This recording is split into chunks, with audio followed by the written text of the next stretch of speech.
Мууяр 666 6 дугаар хэсэг.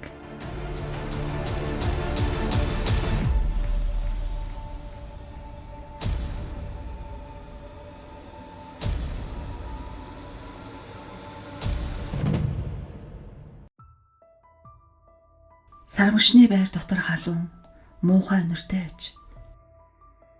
Энд тэндгүү хүүхдийн сангинсан дуу хадаж ханнаас цойрайлан улам чангарна. Катрина Димэн хоёрт хаалганы тэндээс юу ч харагдсангүй.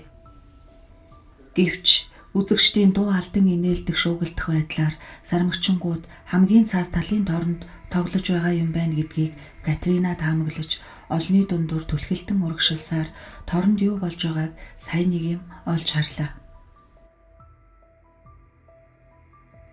Аалд дүрст сармагчингууд хөгжүүн баясгалантай бужигнан сэнгэж дугуйн бүрээс дээр савлаж торон дотуураа гүйлдэж янз бүрээр өсөрч годройтон үзэгч олныг баясгаж байлаа. Энэ нь Димэнд сайхан санагдаж инээд алдав. Катрина торон бүр ойртож очих санаатай олны дотуур чихэлцээр байв. Сармагчингууд үзэгч олныг баясгаж байлаа.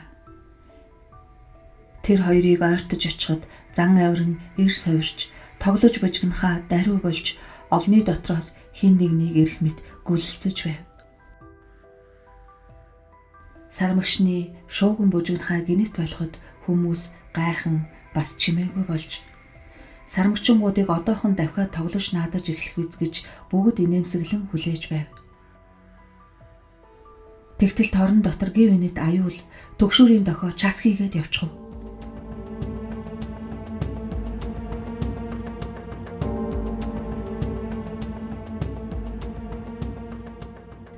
Бусад сармагчин даган хашгиралдлаа. Тэр амьтад торноосоо мултран гарах гэж тэмүүлэн учир томгүй бачимдан гүйлдэж тал тийшээ өсчин харайж төмөр утсан торыг тасцаж бие биенээ ухаан жолоогүй хазаж хэмлэн урж маажиж эхлэхэд шархалсан биенээс нь цус дааварлаж байлаа. Үзэгч олон хэртгийн чимээгүй болж харин Димэн хүл сармагчингуудыг хуруугаар чичин зан тас хөхөрч тэр цуст мухай зодоо нүдэнийг багтан харж байв. Торон доторх амьтдын айд сандрах нь улам ихсэж нэг сармагчин дээврийн төмөр утсан тороод үсрэн дүүлтэл хүзүүн төмөр утсан дор оцолдож бие нь таталтаж байснаа дороо сулдай мөнжөв. Хүмүүс балмагдан хашгиралдаж өөдрөө ухсгийцгээсэнд хүмүүсийн дуу сармагчны орлон чарлаан дунд замхарч байлаа. Сармагчингуудын аман ангайж нүдэн бүлтийгээд торон дотуураа гүйлдэнэ. Нэг сармагчин чулуун шалыг толгойгоороо тэнхээ мэдэн мөргөж байснаа татганан унаж бусд нь дэвхцэн зогчин орилолдов. Хүмүүс түлхэлдэн шахалдан гадагш тэмүүлв. Катрина л сармагчны байрыг орхиж зүхтхийн оронд бие нь хөссөн юм шиг дороо зогссоор байлаа.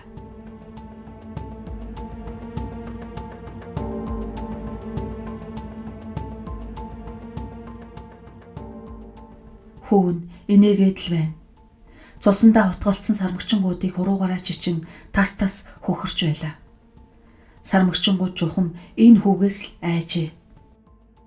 Хамаг хэрэг энэ хүүгээс л болжээ. Торон дотор алаан дулаан улам гаарахад Катрина дотор ардсхиймээр муухай чарлав.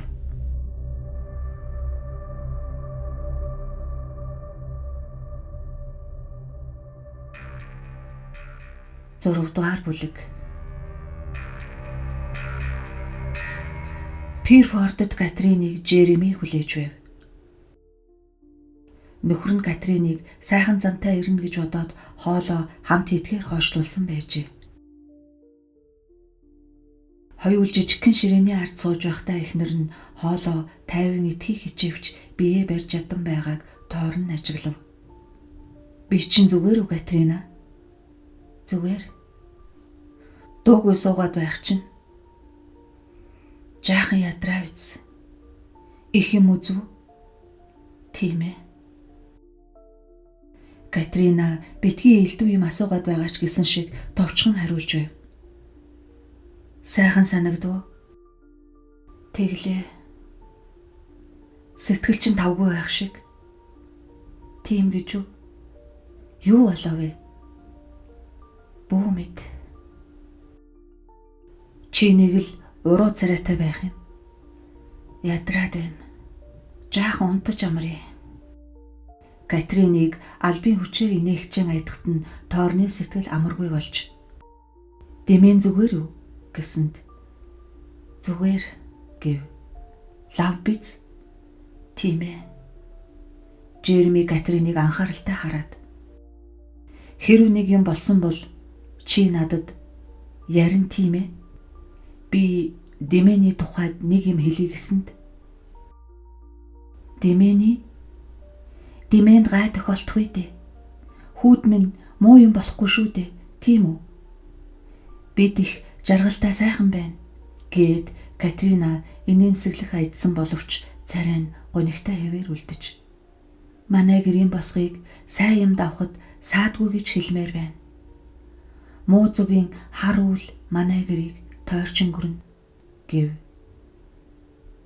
Тэгээд чухам юу болов вэ гэж Тойрныг аяархан асуухад Катрина толгоогоо гудайлгаж дууныхаа өнгийг хойрохгүй хичээв. Би эмчит үзүүлэх юм уу гэж бодоод байна. Би айгаад байх юм. Эрүүл хүнд баймааргүй тийм айдас хүрээд байх юм гэж бүр аргаа барсан байдалтай өгүүлв.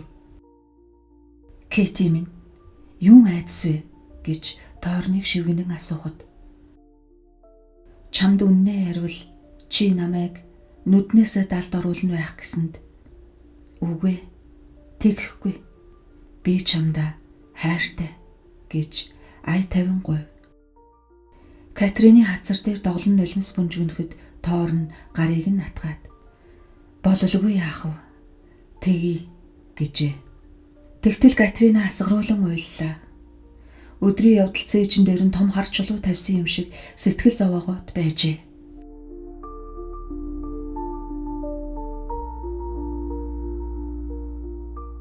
Америкийг бодвол Англиас сэтгэл мэдрэлийн эмч олоход тийм амаргүй. Гэсэн ч Тойрон итгэлтэй сайн эмч олжээ. Тэр эмч Америк хүн байлаа. Тойрны санснаас арай залуу боловч эмчлүүлэгчдийнхээ саашаал талархлыг хүлээсэн маш их туршлагатай эмч аж.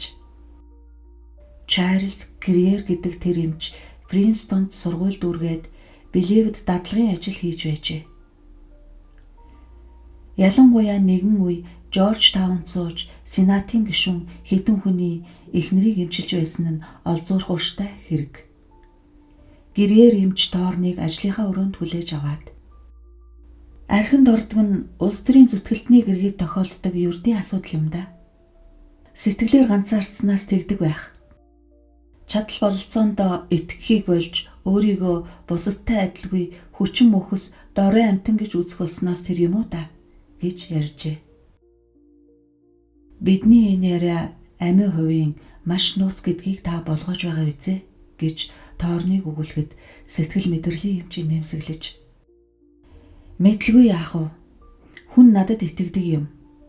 Үннийг хэлэхэд үүнээс өөр хүнд тусалж чадах юм надад байхгүй.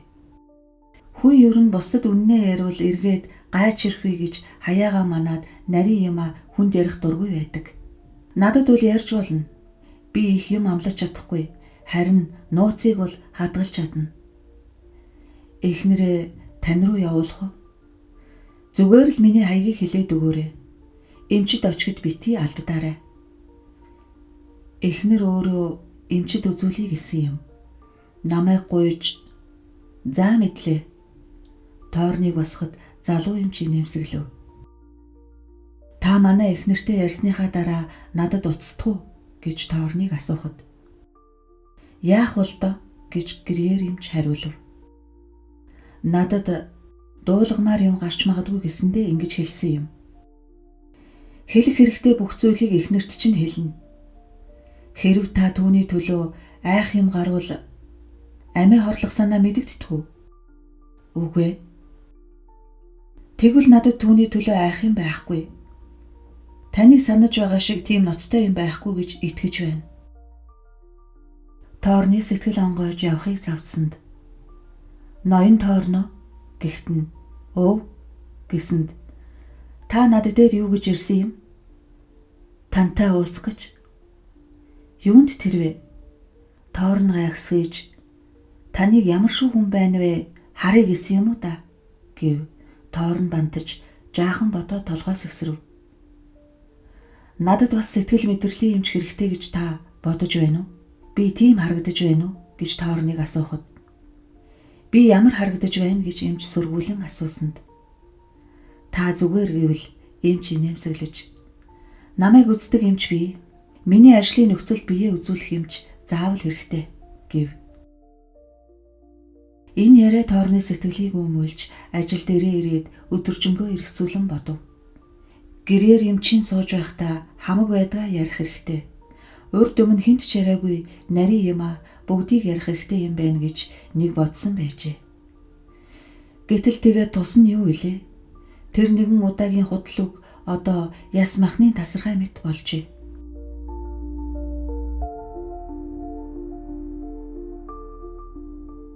Өдөр өнгөрч өгөхгүй болохоор нь Тоорн нэг газар хэлэх чухал үгээ бэлтгэж цаг өнгөрөөхөөр шийдэв. Маргааш өрөөнд худалдаа үйлдвэрийн нэр сүртэй хэсэг хөрөнгөтөнд яриа хийх ёстой юм. Эцсийн бүлэгт ойрхот орнуудад инх тайван байдал тогтооход тус болох үс үг хэлхийг хичээж байлаа. Араб Израилийн мөргөлдөөн сунжирсны улмаас Арабын эвсэл Америкийн нэгдсэн улсаас улам холдон хөндөгч байв. Араб Израилийн дайсагнал бол бүр ариун судраас уг сурвалжтай түүхэн өшөө гэдгийг Тоорн мэднэ. Үүний учир Библи хөлгөн судраас зарим зүйлийг тодруулан мэдэж чадах магадгүй гэж гордон тэр мөнхийн мэргэн сургаалын 3 өөр хэвлэлийг судлахаар шийджээ. Түүнээс гадна бас Библи судраас иш татсан үг хаа газрын сонсогчдод их сэтгэл төрүүлдгийг санаж ийм ухаан сэлсэн аж. Тоорныг ажлынхаа тасалгаанд нам жим сууж байтал дээд давхрын өрөөнөөс 2 удаа явлагнах дуу сонсдоод чимээгүй болов. Тоорн тасалгаанаас гарan дээшээ сэмэрхэн өгсөн Катрины өрөөнд орвол нүрээр нь хөлс чихраад 5 муутайхан унтж байлаа. Жереми эхнэрийнхээ амьсгаажиг идэрхийг хүлээж байгаад өрөөнөөс гарч шатны тэнд очив. Харанхуй гудмаар явж байхдаа Бэлэг авгаан өрөөний үүд дутуу онгойсон байхыг ажиглав. Лагс том битээ тэр авгай гэдрэг хараа твтэж буйн сарны гэрэлд тодхон харагдана. Тоорн цаашаа явах гэснээ авгаан төрхийг хараад гайхан зог тусав. Нүүрэндээ цагаан бүдэр зузаан түрхэж, уруу ламаа хурц зузаан будгаар эвгүй муухай нэлсэн байжээ.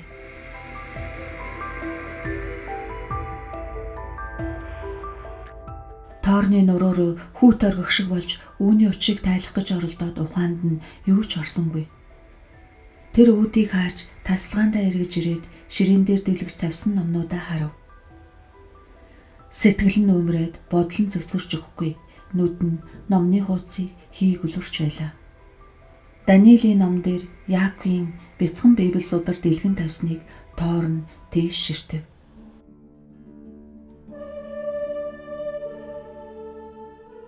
Тийн хаан суудалд нь хилэнц тамтан суух бөгөөд өөрт нь эзэн хааны эрх ямбыг эс эдлүүлмэй. Гагцхүү тэр амтан сэмхэн ирж зусар залхай арга башраар улс гүрнийг эзэгнэн захирч үе олныг усан дүйж зовлонгийн далайд унгамой. Худал хуурмгаар нэр сүрийг олон мандаж өчүүхэн цөөн этгээдийн димээр эз түрэн гарч ирмэй. Тийм ин хамглан эрх жаргалаараа орон улсыг төвэн боснуулж эцэг өвгөд элен цуланцынхаа үйлдээгүй мууг үйлдмэй. Дээрэмдэж олсон эд дагуурс хөрөнгө баялаг юугаан өөр зураан өрн таран хийж эрхтний цайс шилтгэнд санаа орхимой.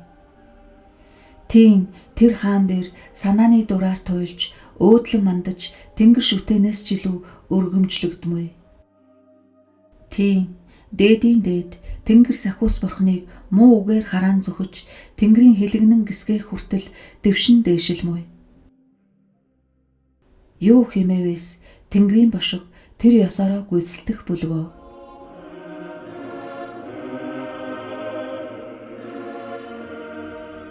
Тоорн ширээгийн онгочин тамхи олж, нэг аяг дарс хийж аваад дээд давхарт саяыг үзнээ бодохгүй хичээн өөр юмн дээр ухаан бодлоо тогтоохыг хичээж хөлгөн судрын хуудсыг дахин эргүүлж үзлээ. Газар дэлхий далай тэнгистээр оршигч та бүхнийг гай гамшиг нүмерэн айсвэ. Юун химээвээс шуламсын хаан хилэгдэн араатныг зарж илгээмүй. Юун химээвээс шуламсын хаан цаг бачууг мэдмүй.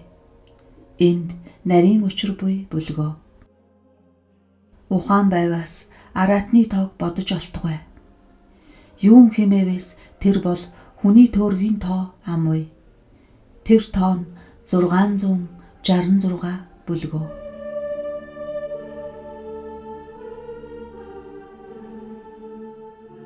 Армагеддон галуу юулхүй. Тийм тэнгэрийн хувилгаан дүр тодормой. Тийм Иерусалимийн зэрэгцээ олив уулан дээр зүүн бэлдэн морилон саатаж сойрхмой. Тийм Христос тэнгэр хамах утгат юугаан бараа болгон морилмой.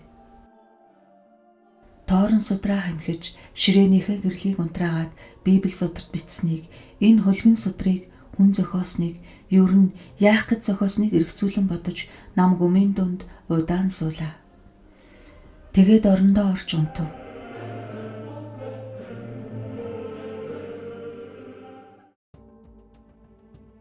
Тоорн аймаар мухай хар даран зүүдэлжээ. Өөрийгөө эр хүн гэж мэдсээр байхад л энэ хүний ховцомсууд хүл өмэн ихтэй гудамжаар явж байна гин. Цагдаа дээр очиж төөрж орхилоо айгаад байна хэмээн учирлан хэлсэнд цагдаа тоод сонссонгүй гудамжны хөдөлгөөнийг зохицуулсаар байв гин. Олон машин ойртон ирж салхи татуулахыг Тоорн мэдрэв гин. Машинууд улам хурдалж улам хүчтэй салхи татуулав гин. Тоорн догшин хар салхинд дайрагдсан мэт санагдаж гин. Асар их ширүүн салхинд амьсгаа нь бөглөргөд байна гин. Жереми нөгөө цагдаагийн хувцснаас зуурсан боловч цаатах нь ажиггүй байв гин. Жереми хашгирсанд дуу нь их шуурган замхран сонсогдсонгүй гин. Гинэт нэг хар машин чанха өдөөс нь чиглэн ирэхэд Жереми байрнаасаа хөдөлж чадсангүй гин. Өнөөх машиныг ойртож ирэхэд жолоочийн царай харагдав гин. Жолоочийн царайд хүний шинж төрх нэгээхэн бэрч алга байв гин. Тэр жолоочийг тас хөрөхөд битүү мах нь ам байх учиртай хэсгэрээ цуурч тэндээс цус садран хар машин Тоорныг дайрч олов гин. Яг энэ үед Тоорн сэрэв. Амьсгаанд авцсан хамаг биеийн хүүтэн хөлс зутгсан байжээ. Гэрийнхэн нь бүгд унтаж байлаа. Тоорн золтоол ор дүү тавин уйлсангүй арайхийн бие барив.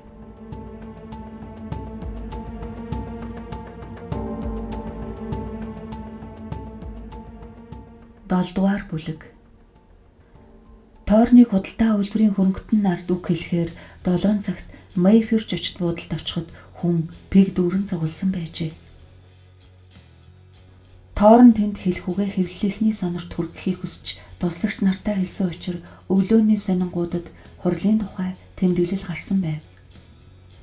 Хүн маш олон цуглаж, сурвалжлагч нар цөөнгүй ирж, тэр байтугай сул иргэд орж ирээд арын игнээд зогсож байлаа. Тоорн суудалтаа очиж явахдаа гэрэл зургийн хэдэн сурвалжлагчдын дотор элчин сайдын яамны дэргэд аппаратыг нь эвдэж орхисон нөгөө хүн байхыг ажиглав. Тэр зурагчин инээмсэглэж шинэ аппаратаа дээш өргөн харуулхад нь түүний тийм эв найрамдуу байдалтай байгаад баярлаж өөдөөс нь бас инээмсэглэв. Дараа нь цугласан олны чимээ намтхыг хүлээж байгаад үгээ хэлж эхэллээ. Тоорн дэлхийн эдийн засгийн бүтцийн тухай, нийтийн зах зээлийн ач холбогдлын тухай ярив.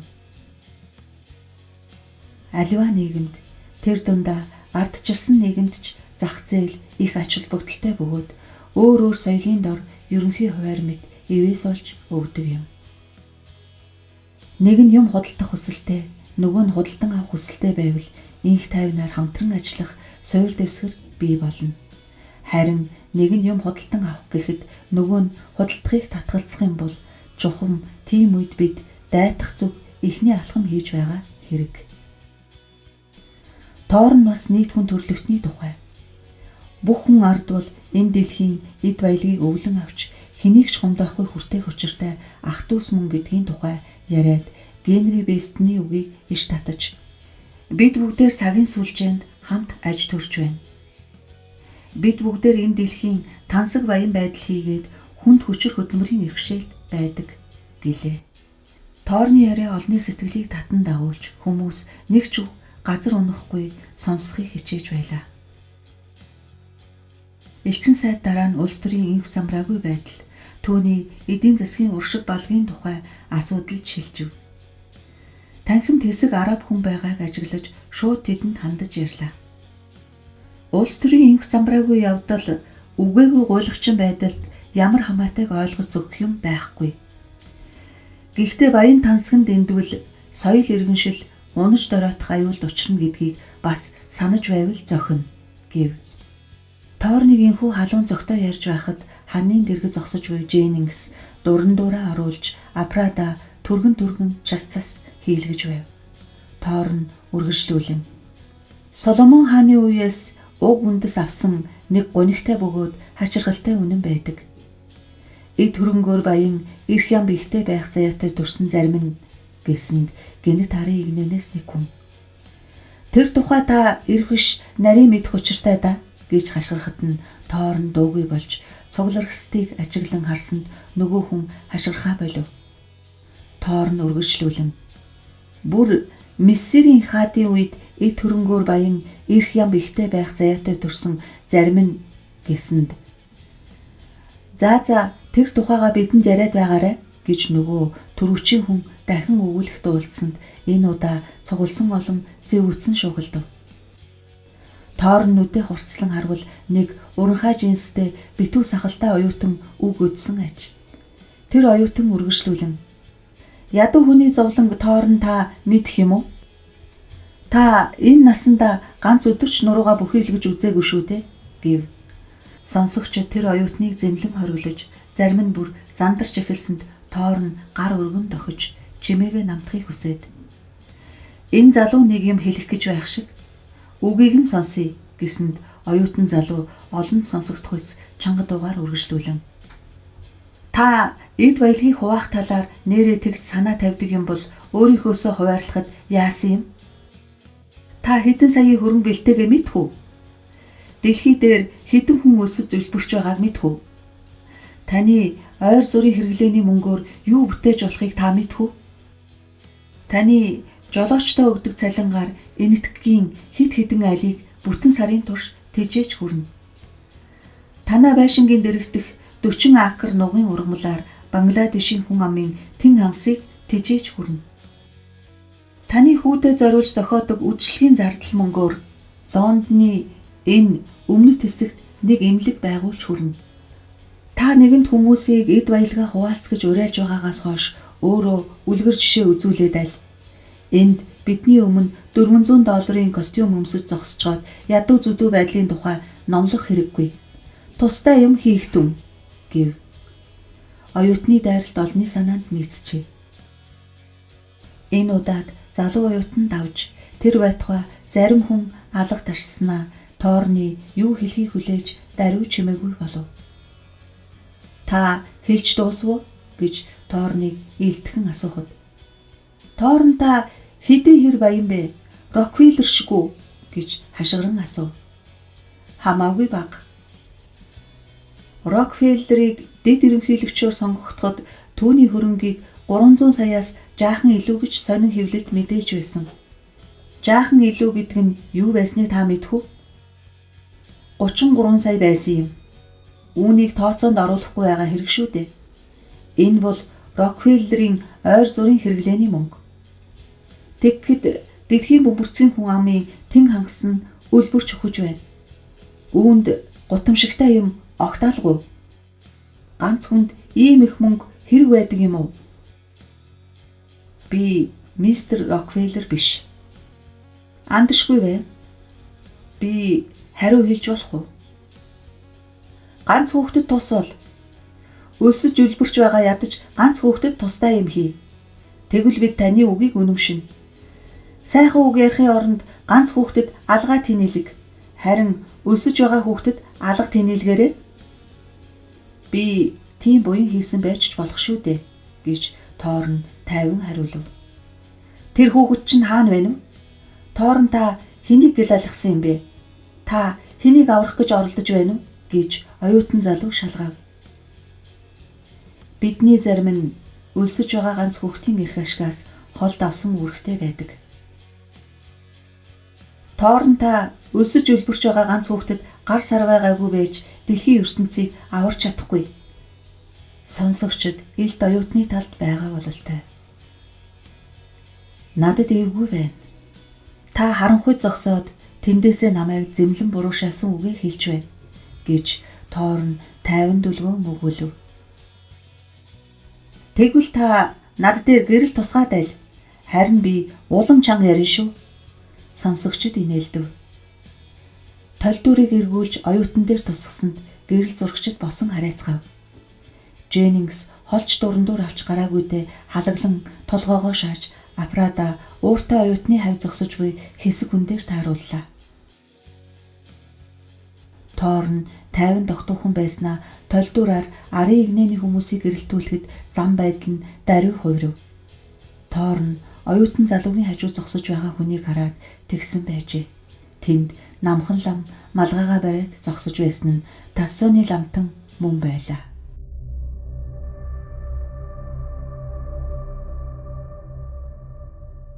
Торн эртээр өөр дээр нь очиж уулзсан тэр хачин хүнийг таниад би энэ хөшиж орхив. Торн та яав?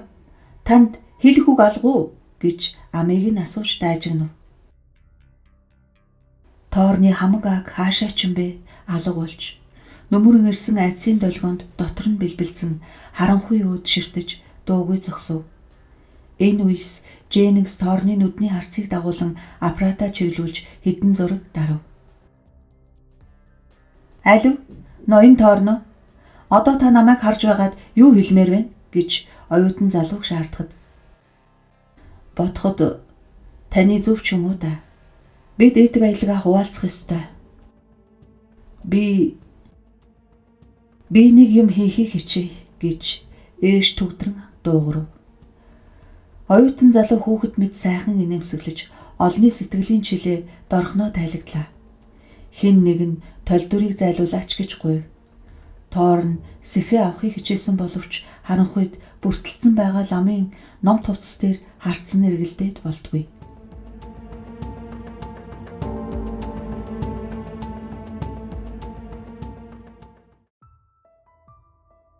Дженнингс орой болсон хойно гэртээ эргэж ирээд түрүүн авсан зургийнхаа хальсыг угаахаар тодруулах хортой савнд хийв. Элчин сайд урдын адил сүрхий сэтгэгдэл төрүүлж сонирхлыг нь улам их татжээ. Торны нүдний айдас илэрхийг Дженнингс хараад тэр айдасын цаана далд учир бийг бясалганы үнэр авсан харах шиг сэтгэлийнхээ зөнгөөр шиншин мэджээ. Их танхимын арын игнэнд Торны нүднээ нэг юм эсвэл нэг юм өрцсөн бололтой. Гэрэл маш муу, дурандуурын фокус дэндүү богино байсан боловч хальсыг угаагаад үзэхэд нэг юм мэдэгдэнэ гэж Дженнингс найдаж байлаа. Хальс тодохыг хүлээж байх зур гид зөлснөө сая мэдэж жожд буудлаас буцах замдаа худалдаж авсан нэгэн боодлын хямаа задлж шарсан цувраг нэг хийж үлсэн ундаа гаргаж ирээд өмнөө дэлгэж тавьж найрлагаар бэлтгэв. Цаг хэмжүүрийн дохио дуугарахад харанхуй өрөөндөө орж хальсыг самнаас нь гаргаж үзээд ихэд баярлан дуу алдав. Хальсыг атсны дараа өсгүүрт хийж гэрлийг асаав. Торн оюутан хоёрын арцалдаж байсан үеийн сайхан гарсан хэдэн хальсыг үзв. Дараа нь танхимын арын игнэний байдлыг буулгасан хэдэн зураг байлаа. Харанхуйд байгаа нэг ч хүний нүүр царай биеийн дүрс тодорхой ялгаж гараагүй боловч зураг бүр дээр утаа гэмээр жад хэлбэртэй цэнхэр сэртэн гарсан байлаа.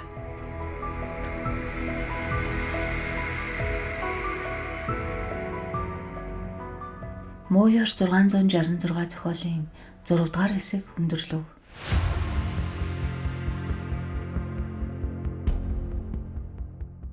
Та бүхэнд манай суваг таалагдсан бол лайк, шеэр, бас subscribe хийхээ мартаоцай. Баярлалаа.